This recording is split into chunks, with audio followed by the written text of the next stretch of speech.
Баршаларыңызға қайырлы күн, сіздермен Төлеу Құлайзат. Менің каналыма қош келдіңіздер. Бүгін сіздердің назарларыңызға өте жұмсақ, ерекше үлпілдек әрі дәмді, жидек қосылған маффиндердің рецептісін ұсынғым келеді. Видеоны соңына дейін қарап, осы рецепт бойынша дайындап көріңіздер. Ең алдымен бөлме температурасындағы жұмсақ сары майға шым-шым тұз және қант салып жақсылап миксерлейміз.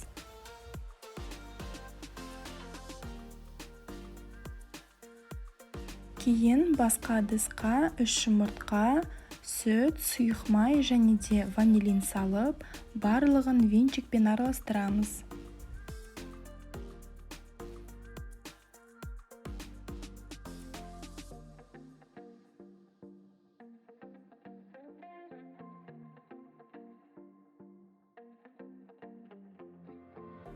Және де ол сұйық массаны сары майға біртіндеп 2-3 бөліп құйып отырып біріктіретін боламыз.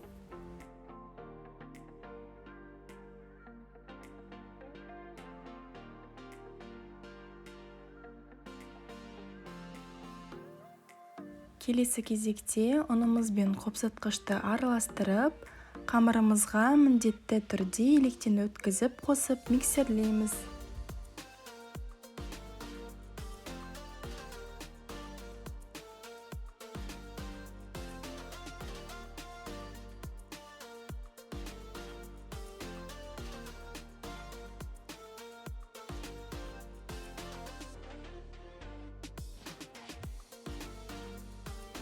Маффиндерімізді ерекшелендіру үшін оған түрлі жидектер, шоколад немесе кептірілген жемістің де түр-түрін қоссаңыздар болады.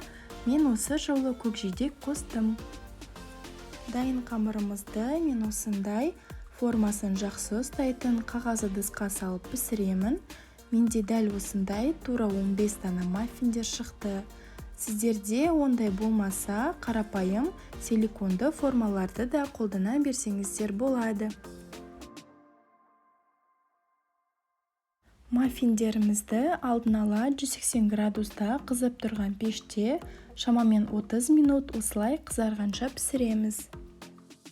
Біздің өте дәмді, биік әрі көлемді маффиндеріміз дайын. Олар шынымен өте жұмсақ, ерекше нәзік болып шығады. Өте тез уақытта дайын болады. Сол себепті сіздерге дереу осы рецепт бойынша дайындап көруге кеңес беремін. Сіздерге ұнайтынына мүлдем күмәнім жоқ. Егер видео ұнаған болса, менің каналыма тіркеліп, лүпіл басып, комментарий қалдырып, маған қолдау көрсетсеңіздер болады. Сіздермен болған Төлеу Құлайзат. Баршаңызға сәттілік.